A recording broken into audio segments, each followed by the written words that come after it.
Hello, this is Matt Markin, an academic advisor here at Cal State San Bernardino, and welcome back to the CSUSB Advising Podcast. We are at episode 67, and on today's episode, we're going to learn more about student research. So let's welcome our guest, and that is Dr. Ryan Keating, professor and department chair of history and the director of the Office of Student Research. Dr. Keating, welcome. Hey, Matt, thanks for having me. I'm excited to have the opportunity to talk to you about student research and the opportunities that provides for students here on campus, and then once they leave our university. So it's exciting. It's exciting to have this platform. Yeah, we're excited to chat about this because we haven't had an episode about this before. So it's great to have this now. So before we jump into student research, can you tell us a little bit about yourself and your journey into higher ed? Yeah, sure, absolutely. So I'm a professor of history, as you mentioned, and sort of my journey is a product of I guess me following my passions. I always loved history. I was always an avid reader, and there was a point when I was an undergrad where I was like, "Oh, that's what I want to do. I want to be a professor of history." And of course, there's my dad was like, "What what are you going to get a degree, and what are you going to do with a history degree?" And people ask those questions. Obviously, when you're an undergrad, what's the next step? And I had this vision of becoming a professor, and it worked out. Through a combination of luck and hard work. I think I went to undergrad at a small liberal arts college in Massachusetts, College of the Holy Cross, and then when I finished there in 2005, I applied and was accepted to a 1-year master's program at Trinity College in Dublin. And it was I didn't study abroad as an undergrad, which I regret, and is one of the reasons I'm so passionate about student research, in part because there were opportunities that I feel like I missed out on because I didn't really know about it or wasn't really clear about it. And I hope that, my experiences will help inform students and help them make decisions that advance their career. So I applied to grad school in Ireland, and I spent a year in Dublin, which was a great experience in many ways. And then I didn't get into any PhD programs my first time around. So I applied widely when I was in Ireland, and I unfortunately was not accepted. And, I think that that's the reality of grad school that students need to be aware of, right? Like we have big goals, and sometimes those goals are difficult to achieve. And oftentimes it's not necessarily a reflection of our abilities, but rather a whole host of things that are going on that are completely outside of our control.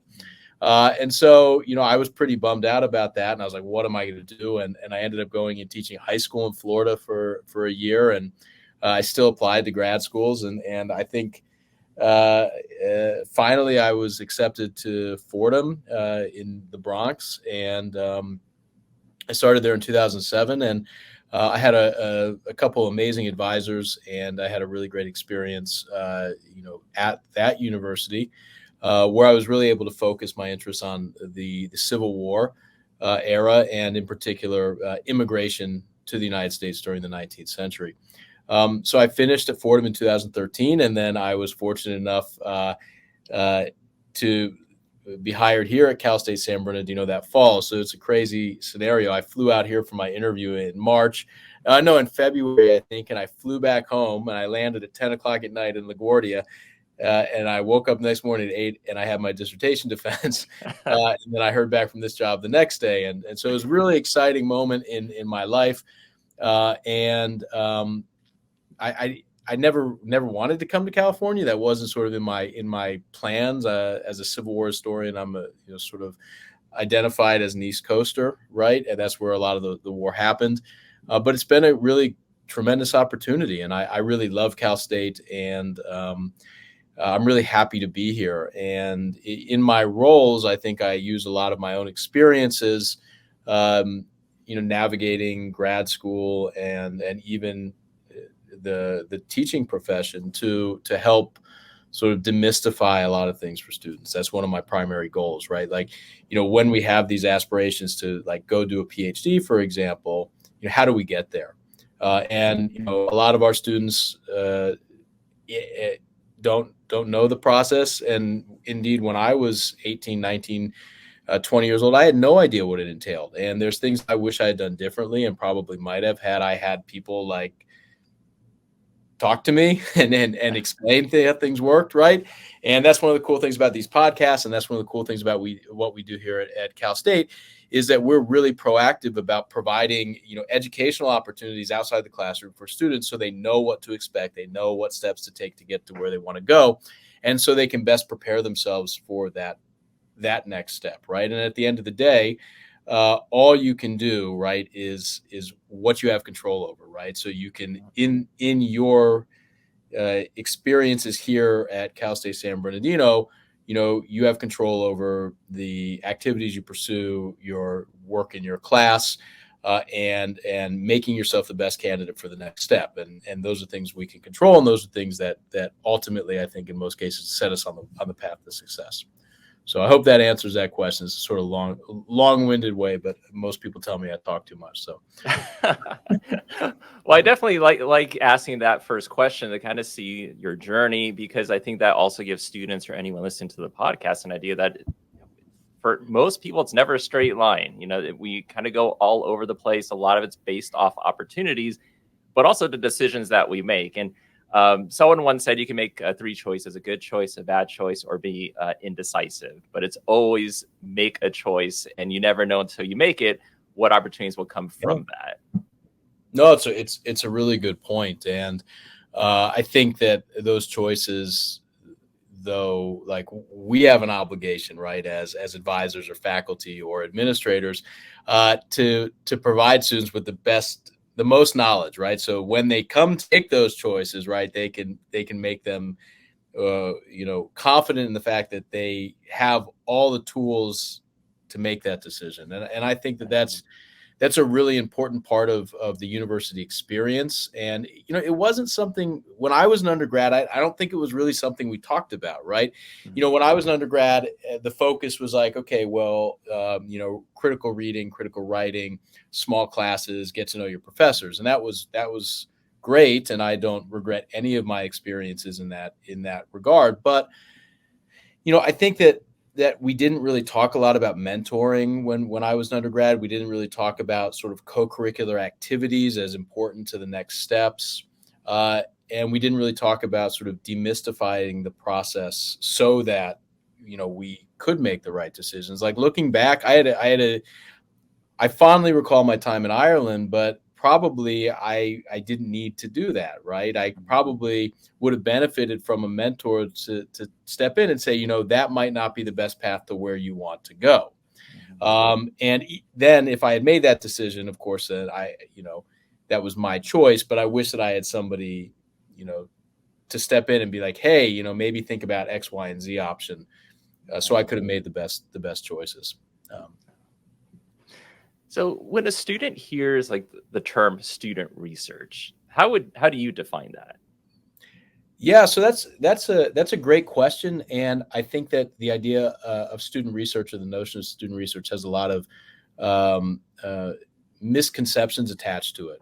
So when we say research, the first thing that comes to mind, I think, in my mind and in the people that I talk to, is in a lab with a lab coat doing experiments, right?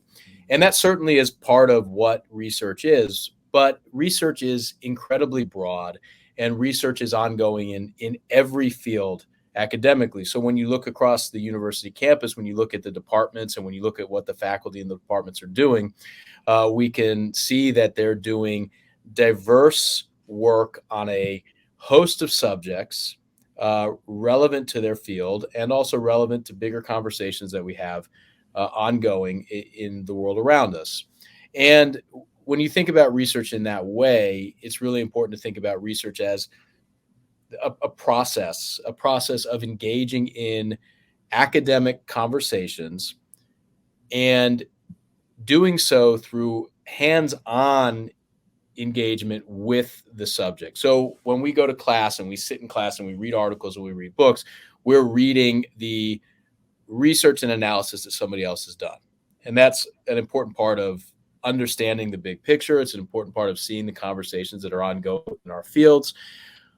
But research student research and then research as a faculty member or in the private sector, wherever that may end up, is the process of moving from the classroom to the space in which the actual research occurs, right? Whether that be a lab or whether that be a library or an archive or a museum or an archaeological dig, right? You move from the book and then you move to the space in which research occurs, and then you're engaging in the physical process of analyzing cells or reading historical letters or looking at trace remnants of a society, right? And as we engage in that hands-on component, we use our knowledge that we've gained or gleaned in our classroom experience to make critical commentary on what we're observing.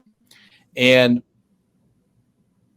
student research is very important, especially here at Cal State San Bernardino, because student research takes place in a structured, mentored environment. No student is going to just walk into the College of Natural Sciences and go in a lab and start a research project, right? That just isn't really how it works. In some fields, sure, right? Like if you want to go to the archives at the Smiley Library, for example, in Redlands, and look at older documents on Civil War veterans in Redlands, which they have an extensive collection of, you can do that, right? And you can just go and look at these documents. But student research as an activity is a structured, mentored experience where you're working with a faculty member, and that faculty member is teaching you methodologies and processes that allow you to not only bring a project to fruition, right? Imagine a project, start a project, bring it to fruition, but also enables you to look at the results and understand the results based on the bigger picture. And, what you're doing in that setting is certainly on one hand providing more to the conversation surrounding your field, right? So every project that we engage in, every experiment that we participate in, every survey that we send out, the results add to the bigger conversation that's ongoing in those fields and make a contribution in some way. So it's important to keep that in mind. But equally important to that is that when you engage in research activities under the guidance of a mentor, you're learning skills that will benefit you in that moment, that allow you to be successful in that research project, but also skills that will benefit you in the next stage, regardless of what that might be. Certainly, we talk about student research as a very important part of building your CV to make you a qualified applicant to a graduate program, and that's really important. But research also helps us develop intangible skills that make us appealing to potential employers, right? So we develop time management skills, critical writing skills, critical thinking skills. We show that we have the ability to engage in and bring a project to fruition. And these are things that I think will benefit us for the rest of our lives, right? We may not be working in that lab or in that archive in 10 years. We may not be reading those documents or having, engaging in oral histories or surveys, but they're skills that we are learning that we can then take with us that help us be successful in the future. So that's a long way of saying that I think student research is really important to the construction of sort of us as a whole student, right? Not only are we engaged in the classroom, but we're engaged in the field and we're speaking with others in the academy and helping propel our field forward. Also at the same time, developing skills that'll last a lifetime. Yeah, I mean, all great points. I can imagine, though, someone listening to this, maybe a student, might think, this is great. I agree with everything Dr. Keating's saying, but my plate's full as it is. Yeah, with work and school. It seems like this could have a positive impact on my academic journey, but am I able to take this on in addition to what everything else I have?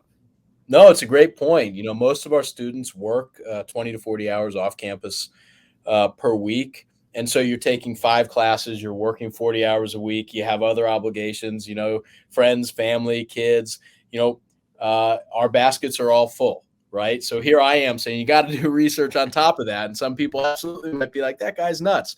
And yeah, certainly I think that that we have to be thoughtful in our approaches to these activities, right? As you project to the next step in your academic journey or in your career journey, we want to take on things that help us develop skills and make us more competitive, right? That's part of the process, right? When you think about graduate school, for example, one of the things that I can say is that, when you apply to a graduate program, you have to keep in mind that you're going to be applying for spots against people that are equally as good as you are, right? So the best of the best student at Cal State San Bernardino in the Department of Biology, when they apply to a master's program or a PhD program, is going to be compared to the best of the best students from all the other biology departments, maybe across the country, right? So on one hand, we have to be thoughtful in what we take on, right, as it pertains to making ourselves better applicants. But we also have to be cognizant, right, that self-care is important, right? That having space for our personal lives, having space to do well in class as well as do what we need to do outside the classroom is equally important. So one of the things that we're really keen about here at the Office of Student Research is ensuring that when students come to do research, when they come to us to engage in research activities, those activities you're compensated for your time, right? So if you're doing a project under the support of a faculty mentor, we work with the faculty mentor and we work with the students to try to ensure that student utilizes mechanisms, whether it's through federal work study or state work study or grants, to be compensated for their time so that they're not having to sacrifice one thing or another, right? And so, that's an important part of our identity, and that's what we tell the students that maybe are hesitant, right, and have a lot of stuff to juggle. We say, yeah, this is important, and you can potentially get paid for it, right? It's and that goes too for like traveling to conferences, right, or traveling to do research. We have mechanisms within the Office of Student Research that are linked to funding opportunities for you to travel to do research, travel to present at conferences. And so it shouldn't come out of your pocket. A great example of this is 2 summers ago, we sent a few students to Paris, France to present their research. And it was an amazing opportunity, right? Like, you get to go to Paris, you get to speak at a conference, you get to explore Paris, and the Office of Student Research pays for it because you're participating in activities that are beneficial to the university as a whole, right? So, it's important to keep that in mind as well. It shouldn't be a financial drain on you by any means. Yeah, and I guess that's a good segue into the next question in terms of, you're mentioning a little bit about what Office of Student Research does. Can you talk a little bit more about your office? Because, and maybe even from a standpoint of like, okay, if I'm a student and I'm hearing this, I don't know if I'm interested or not. And then you're now mentioning about like maybe traveling the conferences, maybe getting that maybe covered. So can you talk a little bit more about that? Yeah. So that's, the Office of Student Research, I say that we exist to make sure students have access to opportunities that they're interested in, right? And that's a big key word there, this idea of interested in, to get them to where they want to go. If you're sitting here listening to me today and you're like, oh, research sounds interesting, maybe it's something I want to explore, your first stop should be our office. We have peer mentors, we have a number of staff, and then I'm also available to help you decide how to dip your toe in that water, right? And taking that first step is a really important one for a number of reasons. Taking that first step often is part of the process of clarifying what your journey might be, right? So if you're sitting here as a freshman or sophomore or even junior or senior saying, well, what is my next step? And you're thinking, well, maybe my next step is graduate school. Maybe my next step is medical school. Maybe my next step is law school. Well, we need to start thinking about and being proactive with regards to what we need to do now to get us where we want to go, and also ensuring that what we're doing is something that makes us happy. And I'm really big on that, right? if you're not happy doing a type of work that you think you want to do, then it's going to be a really, long journey through life, right? We want to do things that make us happy. So if you're thinking about research, if you're thinking about, what can research do for me, or how do I get involved, or even if I even like research, well, it's good to come to our office and we can talk to you, right? We can sit down, we can have a conversation. We can help you find a mentor. We can help you talk to other students about research journeys. And most of the students that come to our office, we're successful in helping place them in a lab or under a research with a research mentor. And from there, I think it's a process of trial and error, right? Like everything we do at the university, we want to try different things to determine what we're passionate about and what gets us up in the morning. And so there's a lot of students that come and they're not sure they want to do research, and then they have that opportunity and they're like, wow, this is really what I want to do. And then there's other students that come and they do it and they're like, this is not for me. And that's totally fine, right? That's totally fine for many reasons. Most importantly, right, when you know what you like, it helps you and it sustains you as you pursue those things. If you know what you don't like, it's equally important. If you don't like doing research, you don't like writing, you don't like the process, then you should probably, if you were thinking about going to do a PhD program in biology and you realize that you hate research in biology, you should probably maybe think, well, what else can I do that might make me happy? And so I really would say to any student out there who says, well, what is this Office of Student Research? And maybe I'm interested, maybe it sounds like something I want to do. Just stop by our office, drop me an email, and come to our workshops. We have weekly workshops throughout the academic year that focus on everything from getting involved in research to finding a mentor to picking the right graduate school. And we have real conversations. I give it to you straight. I don't believe in sort of, I don't believe in not being honest about the processes and the work and what it entails, because you should go in with your eyes open. But coming to the workshops is a great place to start. If you're interested in seeing what sort of work goes on our campus, every April, the Office of Student Research hosts what we call Meeting of the Minds, and it is a celebration of the student research that takes place on our campus. And usually we have around 250 to 300 students that are presenting their work in poster presentations or in oral presentations. So if you're like, what kind of research can I do here at Cal State? You can walk through the poster session at Meeting the Minds and see the vast array of work going on. And just off the top of my head, we have faculty that are working with alligators. We have faculty that take students to Mount Rainier to track the glacier movements. We have faculty who take students to Costa Rica.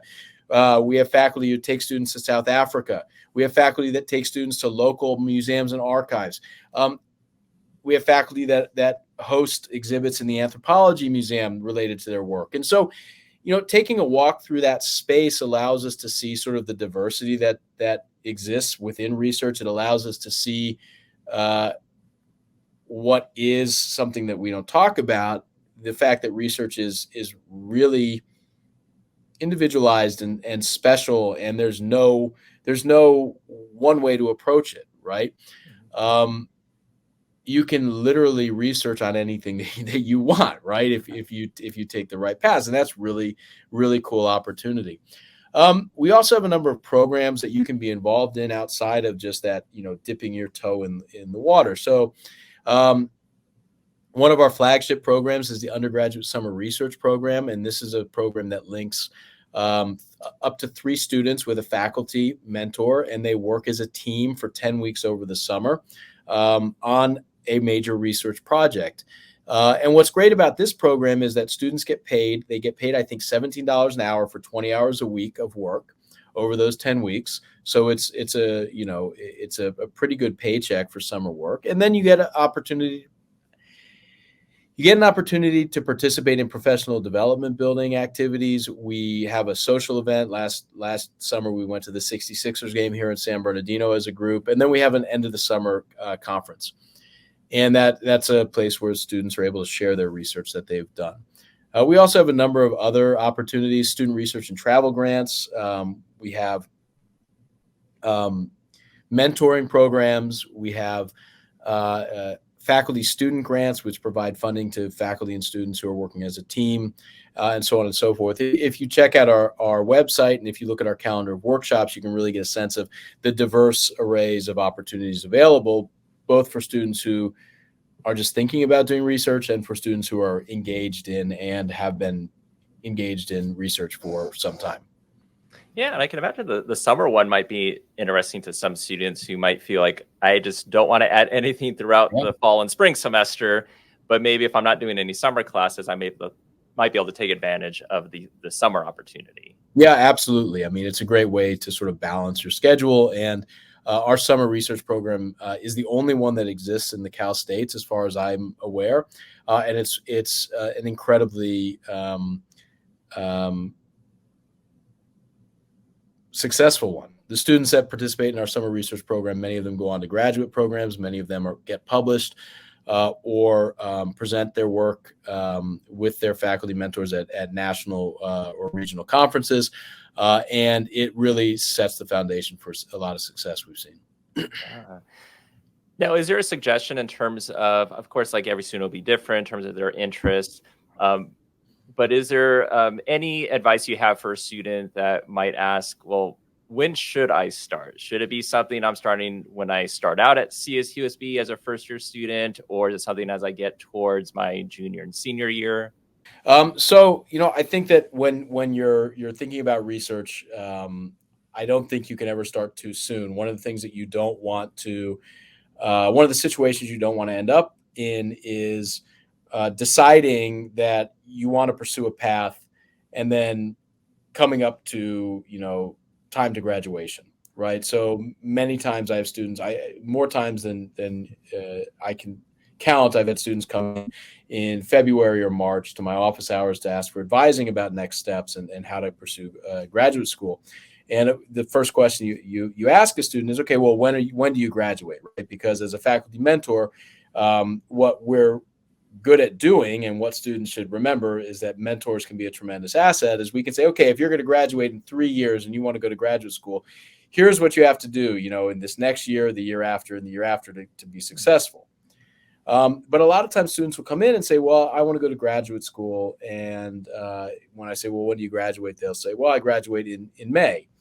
And at that point, right, there's, we're coming up on, graduation's right around the corner, but also you've missed the application deadlines, right? Most graduate programs, application deadlines are in December or early January. So if you're thinking about graduate school in March or April of your senior year, you've already missed that cycle, right? It doesn't mean you wouldn't get in to a program if you applied, but you're going to have to wait a year because the application cycles are what they are. So when you're thinking about research and the process of research, it's never too late to get involved. First off, right? There's always opportunities to build our CV, to build our experiences. So if you're sitting here and it's your senior year and you say, well, I'm interested in research, but it might be too late. Of course, it's not too late, right? You might have to be a little proactive in the coming months and find a faculty mentor and really get engaged. But it's never too late. But if you're looking at this as part of the process of getting you potentially to where you want to go, you need to be very proactive and start early. And not to put pressure on people, but the sooner you make contacts with faculty, the sooner you start talking to faculty and developing a relationship with a faculty mentor, the better prepared you're going to be for success. Because a good mentor, and our faculty are phenomenal mentors at CSUSB, they know how the system works. They know the processes. They know the deadlines. They know how to get you to where you want to go. And the earlier you can start that journey, the more successful you'll be. And so that's, again, not to create anxiety and not to make it seem as though, you have to constantly be hustling to get to that next step. But, the reality is things are incredibly competitive. They're getting more competitive every year. And the best way to be successful is to be is to be thoughtful in that process. The best way you can be thoughtful is to get all the knowledge that you can, speak to as many people as you can, and also seek the advice of faculty in your field. And also, again, Office of Student Research is there to help you start that process. Yeah, and I guess, one question that I have with that is sometimes students are a little nervous to maybe talk to their faculty or to certain departments. What's your advice for a student to just even start that conversation or going about that? Yeah, I mean, I was very nervous to go talk to faculty. I remember like I would be in my dorm and I'd be like, oh, I gotta go to office hours with Cashman. He's my good friend still. He's become a mentor and still, 20 plus years later, he's a good friend. But I was so nervous, right? Because I thought that here's this guy, he's so smart. He's a great historian. He's a great lecturer. He's not going to have time for me, right? And the reality is, as a faculty member, I'm here to say that we love it when students come and talk to us, right? We spend our whole lives researching things that we're passionate about, right? And a lot of people don't really care about it. I go home at night and I sit at the dinner table and my kids, I don't think they know I have a job, right? They certainly don't know I'm a historian or really what that means. So I don't really it's not like I get to go home and talk history to, people that are like captivated by what I'm saying, right? So, when I'm in my office hours and the doors are open and I have a student that comes in just to say, hey, I enjoyed that lecture, or, hey, I'm really interested in your work. Can you tell me more about it? It's like, sweet. This is what I've spent, my whole life studying. And now somebody walked in on their own accord and wants to hear me. So that's really exciting for me. And I think that students need to think about that, right? Like, we're here because we're passionate about what we do, and we love to teach. Part of the reason that I came to Cal State San Bernardino was because I love to teach. Part of the reason I pursued a PhD was because I wanted to teach, and my colleagues and friends in the faculty across campus feel similarly, right? So we're here for the students, and you might be nervous to go and talk to a faculty, but I can assure you we're all human. We're not going to be bothered by you dropping by. If we don't respond to an email immediately, it's most likely because we got 1,000 other things to do. It's not really a reflection on you. I tell my students, if I don't respond in 3 days, send me another email. I don't care. It's just a good reminder. And so, just keep that in mind, right? It might be the first time you've ever sat down and talked to, a faculty member, and that's okay, right? We're here to help, and we're here to make sure that you have the best knowledge so that you can pursue the best opportunities that can get you to where you want to go, right? So we're a tool that you can utilize to help facilitate your success, and I think that that's an important thing to keep in mind. Nice. And this question is more like for advice for maybe an advisor or a staff member on campus, where maybe we're interacting with students throughout their time at Cal State. How would we know that we might want to talk to a student more about student research and maybe navigating them to your office? Is there any questions that we should ask a student, or is there anything we should look out for if a student says a certain thing? Yeah, I mean, I think that the conversation